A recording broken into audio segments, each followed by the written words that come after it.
5 होटलों का मालिक जो होता है वह भिखारी का भेष रख करके अपने होटलों की इंक्वायरी करने के लिए जाता है कि हमारे होटलों में आखिर हो क्या रहा है।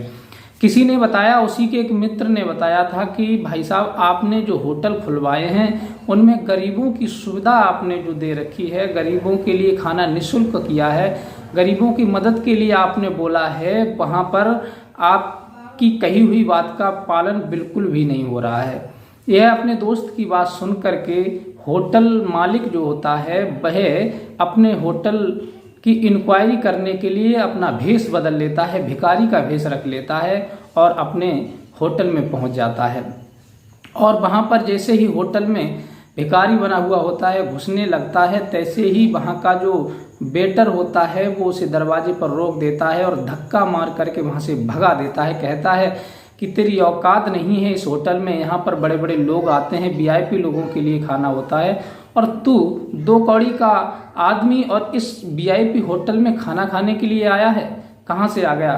ये व्यवहार देख करके वह होटल का मालिक जो भिखारी बना होता है वो हाथ जोड़ता है कि भाई साहब मैं 2 दिन का भूखा हूँ, मुझे खाना खिला दीजिए। लेकिन उस वेटर ने उसकी एक नहीं सुनी और फिर वह उसके ऊपर गाली गलौज करने लगता है, उसके साथ जो व्यवहार करता है ये देख करके आप भी परेशान हो जाएंगे। नमस्कार प्रणाम, मैं हूँ रितेश कुमार। ये घटना है दिल्ली नोएडा की। नोएडा में एक दीपक नाम का व्यक्ति, पहले तो एक नॉर्मल व्यक्ति था जिसने अपना एक ठेला लगा करके होटल का काम शुरू किया था। ठेला लगाता था और वहाँ पर अपने छोले भटूरे बेचने का काम करता था। धीरे धीरे उसकी जो प्रॉफिट होती गई और प्रॉफिट होने के बाद जब उसके पास पैसा एकत्र होता गया तब उसने एक होटल बनवाया और होटल बनवाया। तब उस होटल से जब उसे प्रॉफिट अच्छी हुई तब उसने दूसरा होटल दिल्ली में बनवाया और फिर उससे भी प्रॉफिट जब हुई तो उसने तीसरा होटल मुंबई में बनवाया। इस प्रकार से उसने 5 शहरों में 5 होटल बनवाए और बहुत वीआईपी होटल बनवाए, क्योंकि होटलों की आमदनी इनकम जो होती है अच्छी होती है, इसलिए जैसा प्रॉफिट उसे होता गया और वो होटलों का निर्माण करता गया।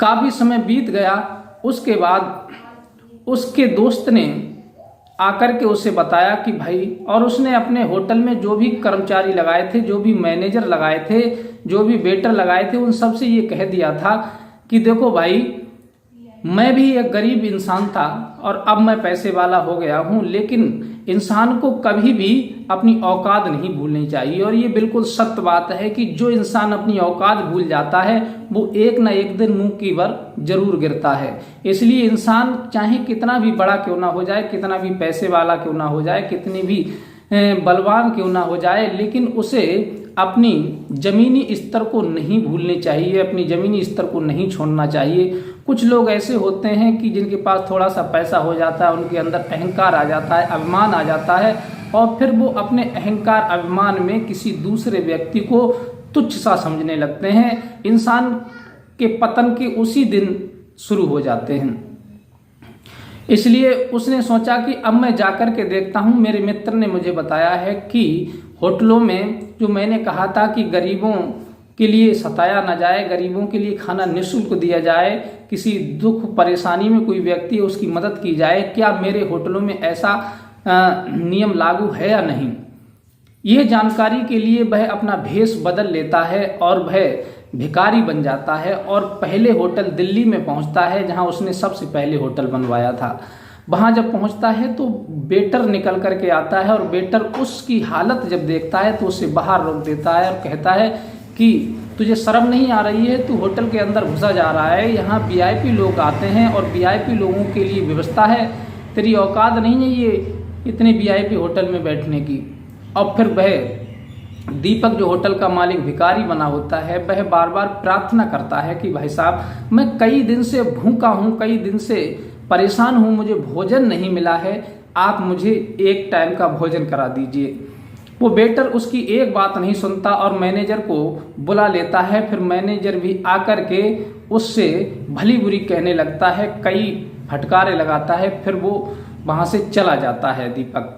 सोचता है कि चलो पहले होटल की तो स्थिति मुझे मिल ही गई, अब जाकर के देखता हूँ कि आखिर दूसरा होटल किस प्रकार से चल रहा है। फिर वो वहाँ से मुंबई पहुँचता है, अपने दूसरे होटल में पहुँचता है और वहाँ का जो व्यवहार देखता है फिर वो भी वहाँ दंग रह जाता है। वहाँ एक महिला मैनेजर होती हैं और वही दीपक होटल का मालिक भेष बदल करके भिखारी के रूप में जब दूसरे होटल में प्रवेश करता है तो वहाँ भी एक वेटर उसे रोक लेता है और उससे कहता है कि देखो ये होटल तुम्हारे लायक नहीं है, तुम तो फुटपाथ के आदमी हो, तुम बाहर जाकर के कहीं किसी होटल किसी ठेले पर जाकर के खा लो, होटल की तुम्हारी औकात नहीं है, तुम इस होटल को क्यों शर्मसार कर रहे हो, यहाँ लोग देखेंगे तो हमारी भी बदनामी होगी कि इस होटल में भिखारी भी खाना खाने को आते हैं। फिर वो वेटर उस लेडीज मैनेजर को भी बुला लेता है और फिर वो लेडीज मैनेजर भी उसे धक्के मार करके निकाल देती है। दीपक समझ जाता है कि मेरे मित्र ने जैसा बताया वैसा ही इन होटलों में चल रहा है। फिर वो तीसरे होटल में पहुंचता है, गुड़गांव में पहुंचता है। वहां जब होटल में देखा तो वहां की स्थिति भी यही थी कि वहां का जो मैनेजर है वो किसी भी ग्राहक से सीधे मुंह बात नहीं करता, वहाँ बड़े रुहाब से कस्टमरों से बात करता है और गरीब की तो बात ही छोड़ो, वो अच्छे खासे कस्टमरों से सीधे मुंह बात नहीं करता। वहाँ सभी लोग परेशान होते हैं और उसकी शिकायत करने के लिए अनेकों बार प्रयास करते हैं कि इस मैनेजर की शिकायत की जाए। दीपक भेष बदल करके उस होटल में भी पहुंचा, लेकिन वहाँ की स्थिति देख करके वहाँ से लौट आया। सोचने लगा कि अब मैं 5 होटल की इंक्वायरी कर लूँ, उसके बाद एक्शन लूँगा।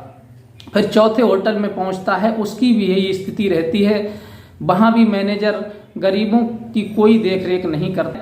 5वें होटल में जब दीपक पहुंचता है भिखारी बन करके होटल का मालिक, तो वहाँ के जो मैनेजर होते हैं जिनका नाम संजय होता है, और संजय को पता चलता है कि हमारे होटल के दरवाजे पर एक भिखारी खड़ा हुआ है और वो हमारे वेटर से अंदर आने के लिए प्रार्थना कर रहा है। तो मैनेजर संजय जो होते हैं दौड़ करके आते हैं और कहते हैं कि अरे भाई साहब अंदर आइए, वेटर आप क्या कर रहे हो, इन्हें क्यों रोक रहे हो, अंदर आने दो, हमारे ये ग्राहक हैं, भगवान हैं, पैसा नहीं हुआ है तो क्या हुआ, आखिर हैं तो हमारे ग्राहक, और ग्राहक ही भगवान होते हैं। इसलिए उन्होंने तुरंत उस भिखारी को अंदर बुलाया और टेबल पर बिठा दिया। कहा सर आप थोड़ी देर इंतजार कीजिए, बस मैं आपको खाना लगवा देता हूँ, आपकी जो इच्छा हो मेनू देख लीजिए, आप ऐसा नहीं है कि।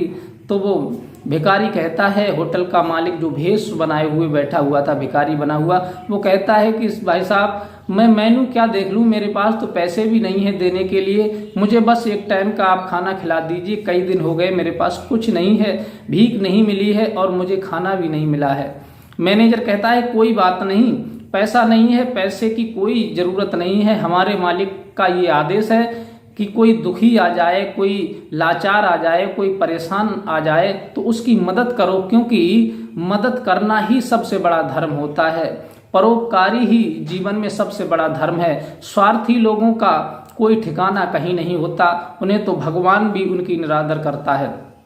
इसलिए जीवन में हमेशा पर स्वार्थी इंसान को होना चाहिए और दूसरे के हित में जो इंसान कार्य करता है उसी की आत्मा संतुष्ट रहती है। और जो व्यक्ति स्वार्थी होता है, जो अपने लिए करता है, हमेशा दूसरे का बुरा सोचता है, उसकी आत्मा कभी संतुष्ट नहीं रहती। और आप मेनू देख लीजिए और बता दीजिए हमें आपकी क्या इच्छा है, हम वही आपको लगवा देंगे।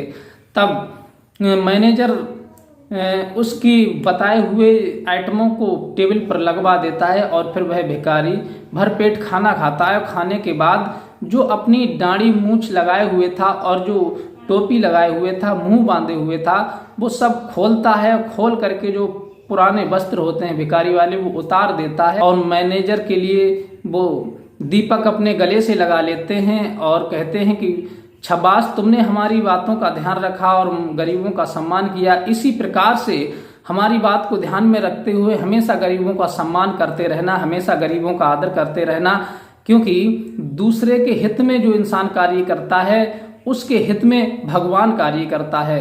और जितने भी होटल और 4 हैं उनका मैंने जायजा लिया, उनकी इंक्वायरी मैं करके आया हूँ, वो सब भ्रष्ट हो चुके हैं, सब स्वार्थी हो चुके हैं, उन्होंने मेरी एक बात नहीं मानी। अब तुम ऐसा करो, इन सभी होटलों की चार्ज तुम संभालो और नया स्टाफ लेकर के आओ, क्योंकि मैं सब होटल के स्टाफ को हटाता हूं, क्योंकि ये सब स्वार्थी हैं। किसी ने भी किसी गरीब की बात नहीं पूछी और इसमें हमारा माहौल खराब हो रहा है। मैं कोई दौलत ज़्यादा कमाने के लिए नहीं होटल खोले हूँ, मैं तो दूसरे की मदद करने के लिए होटल खोले हूँ। जो करोड़पति हैं, लखपति हैं, उनकी तो कोई बात नहीं, उन्हीं से हमें पैदा होता है और हम जो दान पुण्य करते हैं वो गरीबों में करते हैं, वही हमारा सबसे बड़ा योगदान है। लेकिन ये लोग ऐसा नहीं कर रहे हैं, हमारे बताई हुई बात का पालन नहीं कर रहे हैं। अब हम सभी होटलों के स्टाफ को हटा देते हैं। उसी समय दीपक ने जो अन्य 4 होटल थे उन सब के स्टाफ को हटा दिया और फिर संजय से कहा कि आप इन 4 होटलों के स्टाफ को नया लेकर के आओ और उन्हें हमारी इन शर्तों के बारे में बता दो। तब संजय नए स्टाफ को लगाता है और सभी का मुख्य मैनेजर बन करके 5 होटलों की जिम्मेदारी संभालता है। सभी को वही नियम समझा देता है कि मालिक का जो आदेश है, मालिक का जो नियम है, वो तुम्हें फॉलो करना होगा। अब अच्छी तरह से 5 होटलों में सही मैनेजरों को नियुक्त किया गया, वेटरों को नियुक्त किया गया। वहाँ लोगों की मदद होती है, गरीबों की मदद होती है। कहते हैं कि सदा दिन एक से किसी के ना गुजरते देखे, दुनिया में लोग चढ़ते उतरते देखे। तो दुनिया में ऐसे लोग हैं जो एक से नहीं रहते, कोई गरीब है तो कोई अमीर है। इंसान को अपनी औकात नहीं भूलनी चाहिए कि वो कौन सी औकात में है, और फिर आगे अगर वो बढ़ जाता है, पैसे वाला हो जाता है, तो वो अपने अहंकार में अपनी औकात भूल जाता है। इंसान जो अपनी औकात भूल जाता है वही एक दिन उसका पतन हो जाता है। तो साथियों, आशा करेंगे कि ये कहानी आपको जरूर पसंद आई होगी। अगर पसंद आई हो तो हमारे चैनल को लाइक सब्सक्राइब करें और मिलते हैं इसी प्रकार की कोई नई धार्मिक और इंटरेस्ट कहानी के साथ। तब तक के लिए आप सभी का नमस्कार।